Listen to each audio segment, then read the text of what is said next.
Magandang araw po sa inyong lahat mga kababayan at welcome back dito po sa PNR at ito nga mga karbi natin na finish na. Nako, puro kasi paninisi ang alam. Ayan mga kababayan, patungkol po riyan ang ating aalamin at bibigyan ng reaksyon ngayong araw na ito.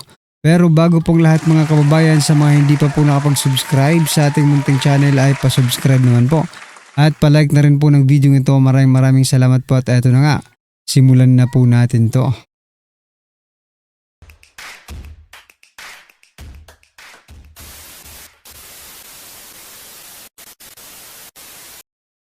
So yan mga kababayan, bago po natin muling i-play ang video ito, pasadahan po muna natin ang mga nagte-trending na mga balita dito po sa mundo ng social media at unahin na po natin to. Nako, eto mga kababayan, no? Ito, pakinggan po natin to kasi sabi po dito, hinto muna natin ang pagnanakaw. Ayan ito, pakinggan po natin to kung sasabihin ni utos daw ng presidente, hinto daw muna ang pagnanakaw mga kababayan. Saka na lang siguro pag hindi na nakatingin ang bayan, nako po. Sabi po ng Pangulo, una, hintuin muna natin yung pagnanakaw kasi mukhang ginamit lang to para sa maanumalyang rason. At ikalawa, planuhin na natin ang mabuti. Kaya po ngayon, Grabe naman po yung utos ng Pangulo. Una, hinto na po muna yung pagnanakaw. Pangalawa, planuhin na po natin ng mabuti. Paano paplanuhin ng mabuti yung pagnanakaw? Aray ko po. kami po nakikipag-usap na po ngayon sa DNR, sa UP, sa Project NOAA, sa iba't ibang mga tanyag na ahensya na dayuhan tulad ng ADB at World Bank at JICA para po maplano na natin mabuti. Hinto muna natin ang pagnanakaw. Ayon kay Pangulong Ferdinand Bongbong Marcos Jr., isang paalala para sa mga opisyal at mamamayan na maging tapat sa paglilingkod. Sa gitna ng mga isyung kinahaharap ng bansa, panawagan ito para sa pagbabago, disiplina at pananagutan sa pamahalaan. So yan mga kababayan, ano po ang inyong masasabi dyan? Hinto muna ang pagnanakaw. Hinto daw muna sa... Sabi dito, utos ni PBBM, hinto muna natin ang pagnanakaw. Di ba? Ibig sabihin talaga nito, may basbas ito ng Pangulo. Diba? Kasi hinto muna yung pagnanakaw eh. Ano po ang inyong masasabi dyan mga kababayan? Nagtitrending po yan ngayon sa social media. At eto pa. Nako, eto gusto ni President Bongbong Marcos Jr. na makita ng tao, hindi ako nangingi. Sabi po ng presidente gusto kong makita ng tao, hindi ako nakikialam. The executive, the government, hindi nakikialam dyan. Talagang nire-respeto namin yung unang I, Independent Commission on Infrastructure. Ayan mga kaubayan. Hindi daw nakikialam ang ating Pangulo. Dyan po sa pag-iimbestiga ng ICI. Ano pong inyong masasabi dyan? Talaga ba? Kayo ba mga kaubayan, naniniwala ba kayo na hindi talaga nakikialam ang Pangulo dyan po sa ICI na yan? Wala ba talagang walang basbas ng Pangulo yung ICI na yan mga kaubayan? Ako hindi pa ako naniniwala na hindi po kontrolado ni President Bongbong Marcos Jr. kung ano ang ginagawa ng ICI. Di ba? Kung talagang hindi nila kinokontrol ang ICI, bakit hindi po isinasa publiko? Diba? Yung investigasyon nito. Isa na po yan sa pinagdudaan ng taong bayan. Diba? Yang hindi pag-live stream ng ICI ng kanilang mga sinasagawang investigasyon. Ayan mga kabayan, ano po ang inyong masasabi dyan? I-comment nyo na lang at eto pa. Pasadahan din po natin ito mga kababayan, si Atty. Claire Castro, huli na naman po sa pagsisinungaling. Talagang wala kang maasahan dito kay Castro kung di pagsisinungaling mga kababayan. Ito, pakinggan po natin itong pagsisinungaling ni Castro. Talagang ikaw na ang prinsesa, ikaw na ang rena ng pagsisinungaling. Ito, pakinggan po natin to. Nakaalarma po ito dahil gumaganda po ang takbo ng ekonomiya ng bansa. Taliwas po ito sa sinabi ng Vice Presidente na bagsak ang ekonomiya. A few moments later. Tulungan nyo na po ang Pangulo. Tulungan nyo na po ang Pangulo. Lahat po tayo tumulong sa Pangulo para iangat na po yung ekonomiya. So ayan mga kabayan, huling-huli sa sariling bibig, itong si Attorney Claire Castro na talagang napaka, no? Ikaw na ang napakasinungaling na Yusek, ano? Itong si Castro mga kabayan, sapagkat yan, no? Huling-huli na po sa sariling bibig itong si Castro. Ano po ang inyong masasabi dyan? I-comment nyo na lang mga karibyo natin at eto. President Bongbong Marcos Jr. naispatan. Ayan, no? At teka lang. Naispatan po si Presidente. Look, 1 hour ago mula po sa GMA News, President Ferdinand Marcos Jr. and First Lady Lisa Araneta Marcos attended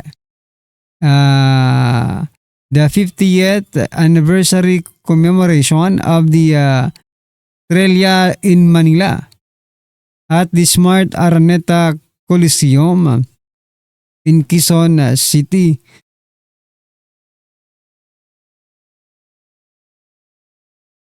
Teka lang mga kabayan.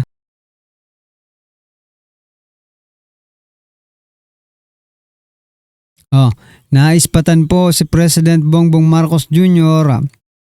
Kasama po si First Lady Lisa Araneta Marcos, si Manny Pacquiao, Jinky Pacquiao at sa tabi naman po ni Lisa Marcos ay parang si si Mar Rojas. Ayan mga kabayan. Okay, ano po ang inyong masasabi dyan? Nako, sa kabila po ng napakadaming problema ng ating bansa, eto ang ating Pangulo, no? Enjoy lang, parang walang problema. Kaya nga sabi ng ating mga kababayan, no? President Bongbong Marcos Jr., magtrabaho ka naman. Ayan, no? Sabi po dito, magkatabi yung dating nagsisiraan. Oo nga itong si Pacquiao at si PBBM. Nako, dati po, no, nung tumatakbo pa lang sila, talagang halos balatan nilang isa't isa. Ngayon, nako, magkaibigan na po ang dalawa. Sabi naman po dito, yung lugmok na ekonomiya may time pa magsaya. Iba din. Ayan, no? This goes to show that there are no permanent enemies in politics, only permanent interests. So nga Wow, baby time, President Bongbong and Lisa. Sana all nag-baby time daw. The ordinary Pinoys are not interested to know. This we need news that we give hope and inspire as ordinary Pinoys. Masyado na kaming alipin lahat ng taxes na nakuha ninyo. Sa aming lahat, naman kami nakinabang. Lahat ng bagay may tax, kulang na lang pati hangin tax nyo. Ang lupit mabuhay sa Pinas. Oo nga Tarapakan po natin ang komentong ito. Ang lupit mabuhay sa Pilipinas. Kung ang taong bayan ay naghihirap, yung mga opisyal ng gobyerno ay nagpapakasasa sa pinaghirapan ng taong bayan. Anyway, eto, sabi po ng ating isang kababayan dito, President Bongbong Marcos Jr., makinig ka, eto ang dapat sa'yo. Pasok! Magtrabaho ka! Huwag kang magpahinga! Magtrabaho ka! Ay, isa pa. Huwag kang magpahinga! Magtrabaho ka! Ayun, tumbok na tumbok. Huwag kang magpahinga. Magtrabaho ka. Diba? Meron niya akong paboritong quotes, no? Meron pa akong paboritong quotes. Ito, dito yun Teka lang Yung laging sinasabi sa mga kakilala ko na teka lang dito sa dila ko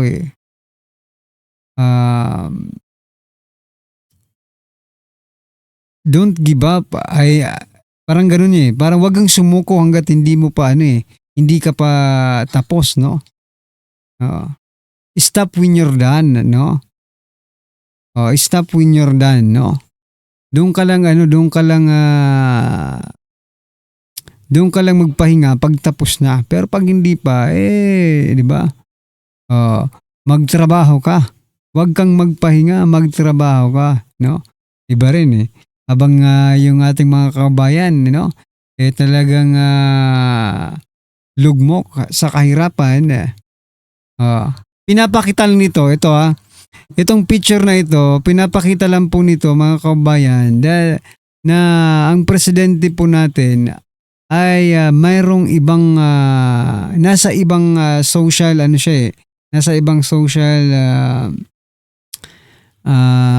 tawag nito social type, no, isang category, di ba? Kumbaga nandito sila sa taas, tayo nandito lang tayo sa baba.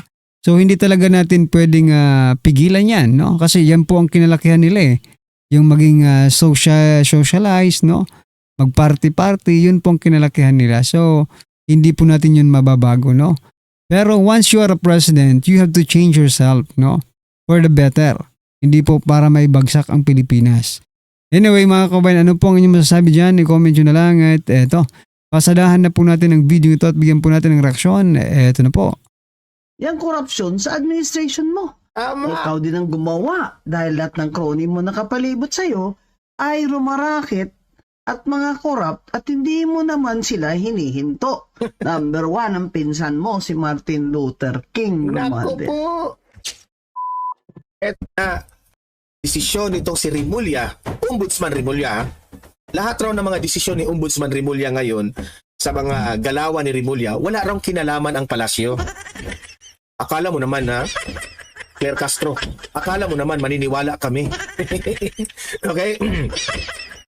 Mamaya, pag-usapan natin yan magre-react tayo dyan. Kasi binubona pa tayo, no?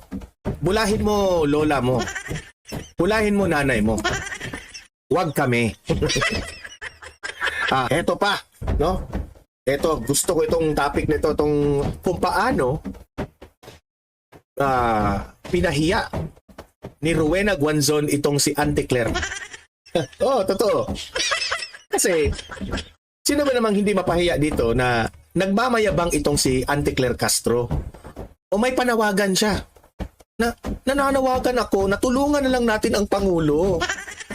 Kasi kung hindi natin tutulungan ng Pangulo, masisira raw ang bansa natin. Yan ang sabi ni Auntie Claire. Nag-response itong si Rowena Guanzon dyan. Kinikilabutan itong si Rowena Guanzon sa mga sinasabi ni Castro. Mamaya, ipaparinig ko sa inyo kung ano ang sinabi ni Rowena Guanzon. Matatawa talaga kayo kasi tumpak na tumpak itong sinabi ni Rowena Guanzon eh. Grabe itong topic natin ngayon. Pero guys, bagong isang mga taong bayan, matino namin itong pinag-iingatan itong bansa natin. Sinira ni Bongbong Marcos ang reputasyon ng bansang ito. Wala siyang ginawa dyan sa massive corruption na nangyari sa bansang ito. Tapos, nananawagan ka na tulungan natin ang Pangulo? Pweh!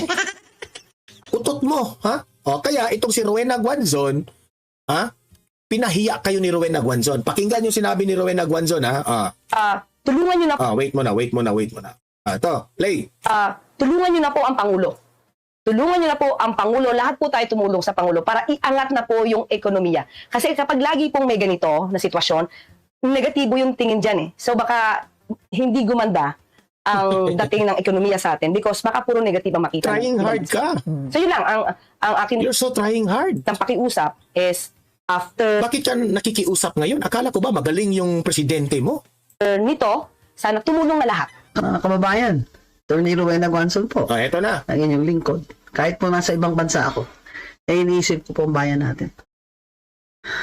Bukas ko lang ng aking phone. Kita ko yung message ni BBM sa atin. Imbis na mag-rally daw tayo, tumulong tayo sa ekonomiya. Putang ama. Naku po. Alam mo BBM, bangag ka talaga. Naku po. Hindi mo ba talaga nakikita ang reality? Correct. Kaya nga nagrarally ang tao. Dahil hindi sila sang-ayon at di na nila kayang lunukin yung korupsyon sa administration mo. Tama. Ikaw din ang gumawa dahil lahat ng crony mo nakapalibot sa'yo ay rumarakit at mga corrupt at hindi mo naman sila hinihinto. Number 1, ang pinsan mo si Martin Luther King. Naku Romualdez. po. Yan mga galamay niya si Saldi ko, galamay lang yan ni Romualdez. Pero ang talagang crony mo, ay ang pinsan mo. Sa Hinayaan mo. Kaya pinirmahan mo yung General Appropriations Act, yung budget ng 2025, kung saan doon ang mga hundreds of billions na mga insertion Grabe. project at substandard na infrastructure projects nitong mga putang amang congressman ng mga kurap. So po, mga kababayan, Attorney Rowena Guanzon po, inyong lingkod. Kahit po nasa ibang bansa ako, iniisip ko po ang bayan natin. So yan mga kabayan, ano po ang inyong opinion, reaksyon patungkol po sa video ito? Comment nyo na lang po sa baba. Maraming salamat po. Please don't forget to like the video. Maraming salamat po.